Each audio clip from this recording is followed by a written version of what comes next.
Hello and welcome back to Clarkenomics. In this video, I'm going to talk about something called securities. So, before I actually define securities, we're just going to establish a couple of things and then I will explain what they are. So, in a previous video about banking, we talked about savers, people who don't spend as much money as they earn. Savers are the lenders of money. So when you save your money, you might put it into a bank or do something else, um, but you're always trying to earn what's called a rate of return. And you're always trying to earn a high rate of return. In other words, getting money back for lending your money, right? That's what you want. Now, it might be interest, right? Interest offers return on your money if you put it into a bank account. But the problem is checking and savings accounts pay very low interest rates. In other words, the rate of return on a checking account is pretty low.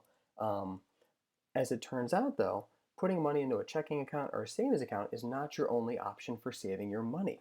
There are these things called securities that you can purchase with your savings, and hopefully they're going to offer you a higher rate of return on your money. So, the most basic definition of securities that I could find is financial instruments that can be traded. I know that's not terribly helpful to you because you're like, financial instruments, what does that mean? But the key aspect I want you to take away about these is that they can be traded. You can buy them, you can sell them. Now, common examples, which you probably have heard of, are stocks and these things called bonds. Okay, so they're both examples of securities, and we're going to keep it real simple. We're not going to talk about futures or options or even like mutual funds or ETFs or anything crazy like that in this video. This is just an introduction to the world of securities. Now, the reason why these securities even exist is because of something called investment. Now, you might have heard of investment before, but you have to be very careful. So just listen to what I'm about to say. A firm uses money to buy physical capital. Physical capital can be like machineries, factories, tools, etc., to expand production and to grow their business. The problem is they don't always have the money that they need to do this, so they need to borrow it. But the key thing is here, that's what investment is. This is a warning because economists use the word investment a little bit differently than just regular people use the word investment.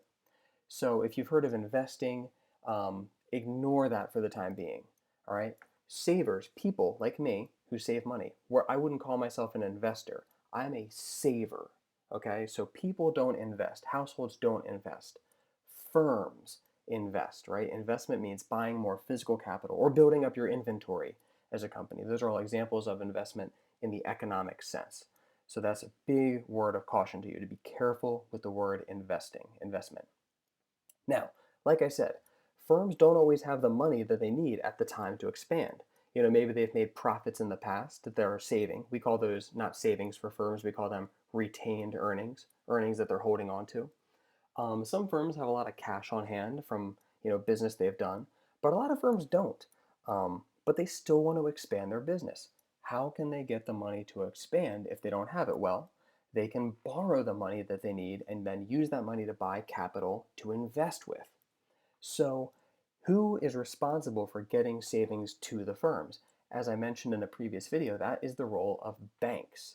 Banks channel money from savers who lend their money to firms who borrow the money.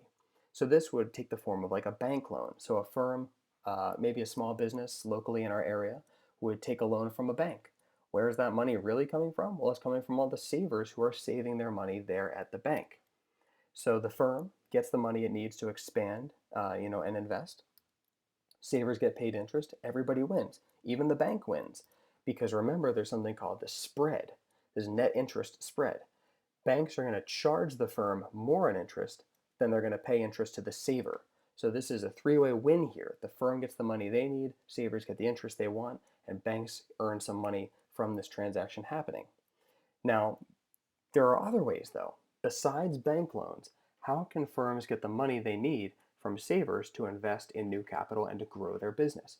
We're going to talk about two avenues that firms can take. Both are securities here. The first one's called a bond. A bond is like basically a loan.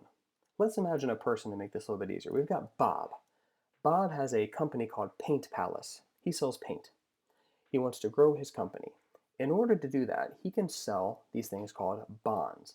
Now, a bond, like I said, is just like a loan, but it's a little different because it's not like he has to work out with one specific person the terms of the loan. Like, hey, what's the interest rate going to be? What's the term length going to be? Bob can just say, all right, I'm going to have a 10-year bond with a 3% interest rate. Anybody who wants to buy one of these bonds can buy it. If they don't like the terms, they can walk. That's how a bond works. It increases efficiency in the system because it's just fixed aspects. Like it's not different every time. It's just here's what it is. So in this situation, Bob is selling bonds for Paint Palace. What that means is he's asking people to lend him money. Let's say there's a saver named Ross. Ross is a saver who wants to earn a return on his savings, so he buys a Paint Palace bond from Bob. So he's lending Bob money. Well, let's think about what that does. Bob is going to get the money he needs to invest and expand Paint Palace. Ross is going to get back the principal he's lending plus interest. So both people are winning in this situation, right? It's a mutually beneficial agreement. Bob gets to grow his business, Ross gets paid back the principal and the interest. So both people get what they want. Now, there is a slight amount of risk here. Let's say that Ross lends Bob this money for Paint Palace, but Bob's not a very good businessman, or the economy goes bad. Paint Palace goes out of business, and uh-oh, Bob doesn't have the money to pay back Ross. Well, this is called defaulting. If Bob can't pay the money he owes to Ross on the maturity date, the due date for the loan, he defaults on it. So for Ross, this is known. Bonds aren't a sure thing. There is some risk involved here. So how much is the interest rate is going to depend a little bit on Bob's business. If Bob runs a risky business that could easily fail, in order to get people to lend him money, he's going to have to offer them a higher interest rate. But if Bob's business is very safe, maybe it's been around for like 100 years and it's not going to go away anytime soon, Bob doesn't have to offer very high interest rates to attract, borrowers. So there's this relationship between risk and reward. High risk, high interest rates. Low risk, low interest rates. But that's called defaulting when you can't pay a bond on time. So again, just to recap here, savers use their savings to buy bonds and hopefully get some interest. And just so you know, if Ross didn't want to hold on to the bond for the entire term of the bond, he could sell it to somebody else as well. Bonds can be traded back and forth, bought and sold between people. So that's something that's interesting. And who sells bonds? Well, like I just said, firms do, right? With Bob and his Paint Palace. Um, oh, I'm sorry. In the previous bullet, I might have said Bob can sell his bond. Ross is the bondholder. He can sell his bond before the maturity date. So firms sell bonds, and then also governments do too, right? So the US government borrows lots and lots of money. Where do they get that money from?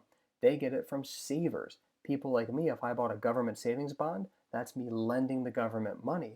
And they're going to pay me back that money eventually and with interest at the same time. So the government gets the money it needs, and I, as a saver, earn a rate of return that's hopefully going to be good. So that's one way that firms can raise money they need to invest and expand. The next way is with something called stocks. Bob wants to grow his company but needs money. Same situation as before. Only this time, we're just going to assume he's the sole owner of the Paint Palace. He's not a partnership with anybody. He's the only owner. And he doesn't want to owe anybody money. He doesn't want to borrow money this time. Well, is there a way he can raise money for his business? Yes. Bob can sell shares of stock. So essentially, stock is part ownership of a firm.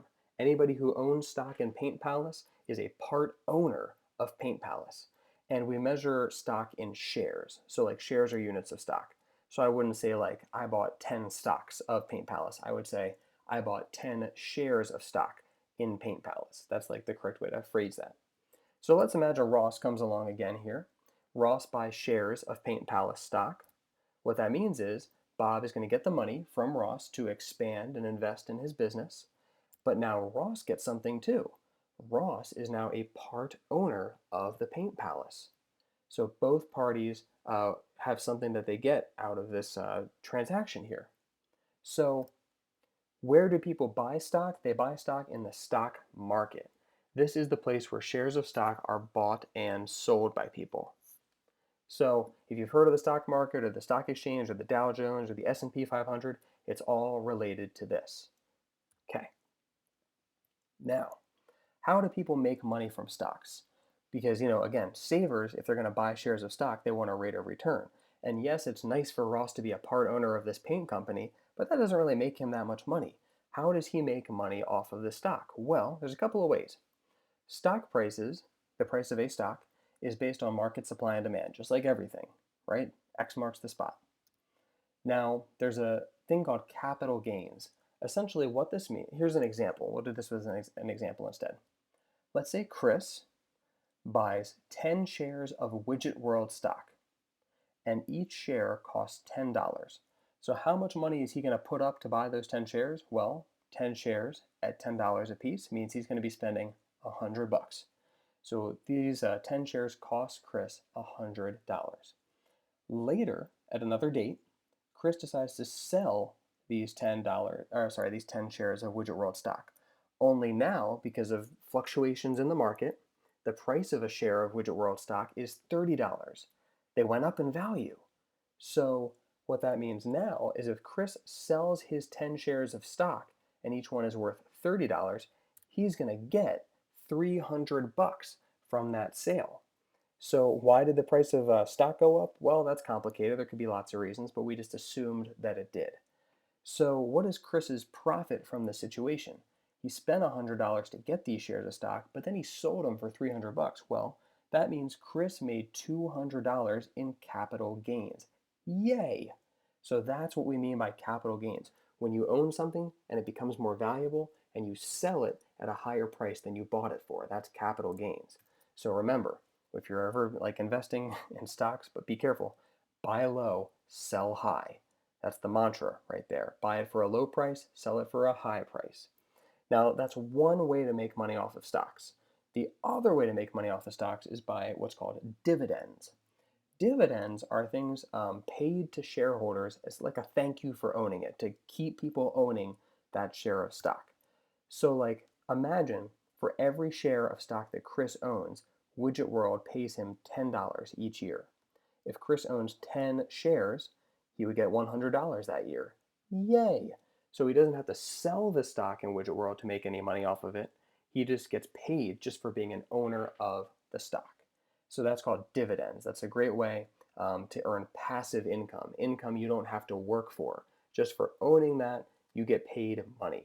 So those are two primary ways that people make money off of stocks. Now, a couple of words of caution here. Every investment outside of checking and savings involves risk. Now, checking and savings accounts, they don't involve risk. They cannot lose their value beyond what inflation is going to cause them to lose, right?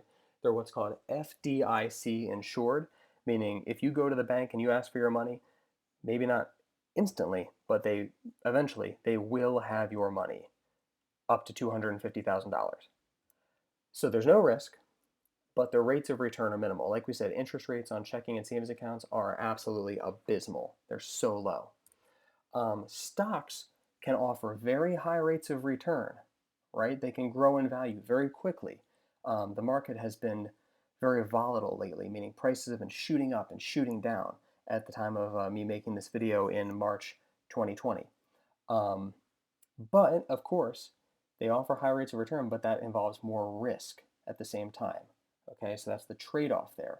Bonds offer typically lower rates of return, but they're mostly safer. There are safer bonds and kind of riskier bonds called junk bonds. The safest bond is from the US government. That's like kind of regarded as like one of the safest investments in the world. But the US government, because it's so safe, doesn't have to offer people very high interest to attract their savings. So there's this trade-off between risk and reward. But just to close this video out, just remember, every security is different. Not all stocks are created equal. Not all bonds are created equal. Do your research before buying. Never buy anything you don't understand, and these can get very complicated very fast. So be careful, do your research, make informed decisions with the understanding that you could lose your money. If you go into buying stocks without the understanding you could lose your money, it's going to be very painful when you do lose your money. So always be aware that there's a trade-off between risk and reward. With that said, hopefully you learned a lot, and thanks for watching.